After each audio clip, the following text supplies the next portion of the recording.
Hello नमस्ते। हजुर नमस्कार। तपाईको शुभ नाम? म प्रवीण भुसाल। अघि चाहिँ हामीले चाहिँ तपाईको अगाडि रहेको क्यामेराको बारेमा सुदीप जीसँग चाहिँ सोधेका थियौँ। वास्तवमा यो क्यामेरा चाहिँ के कामका लागि चाहिँ युज गर्न लाग्नु भएको तपाईहरूले?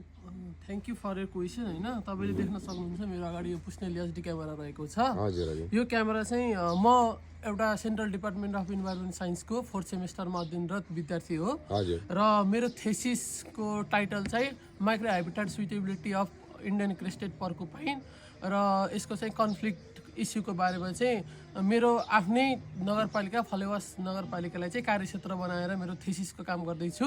र यो क्यामेरा चाहिँ म किन युज गर्दैछु भन्दाखेरि चाहिँ यो क्यामेराहरूले चाहिँ मुभमेन्ट ट्र्याक गर्ने गर्दछ।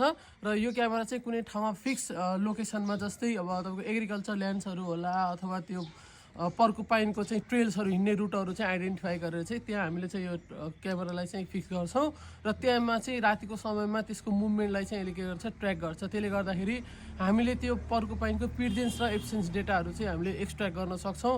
यो चाहिँ राम्रो एभिडेन्सको रूपमा चाहिँ काम गर्न सक्छ, किनकि यो क्यामेराबाट इफ त्यो पर्कुपाइनको इमेजहरू चाहिँ क्याप्चर भयो भने यो ठाउँमा चाहिँ पर्कुपाइन बस्दो रहेछ भन्ने कुराहरू हामीले सजिलैसँग निष्कर्ष निकाल्न सक्छौँ।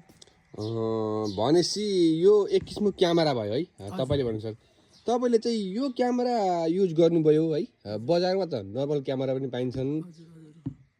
त्यसको ठाउँमा चाहिँ यो युज गर्नुको कारण के त?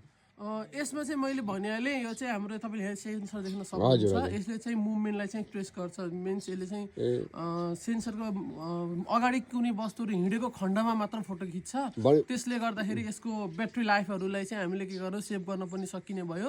र म्यानुअल क्यामेराहरू चाहिँ तपाईँले लिएर फोटो खिच्न खोज्नुभयो भने चाहिँ नर्मल्ली के हुन्छ भन्दाखेरि पर्कुपाइनहरू चाहिँ मान्छेहरू भएको ठाउँमा मान्छेहरूको गन्ध पायो भने त्यस्तो ठाउँमा आउँदैन भन्ने हुन्छ र कुनै पनि वाइल्ड लाइफहरू चाहिँ नजिक आउँदैनन्। त्यसले गर्दाखेरि यो फिक्स गरेर छोडिदिनु भयो भने चाहिँ जब पर्कुपाइनहरू चाहिँ अगाडिबाट हिँड्छ, मुभमेन्ट गर्छ, त्यो बेलामा चाहिँ यसले त्यसको मुभमेन्ट क्याप्चर गर्छ। त्यसले गर्दाखेरि यो क्यामेरा चाहिँ हामीले चुज गरिएको हो।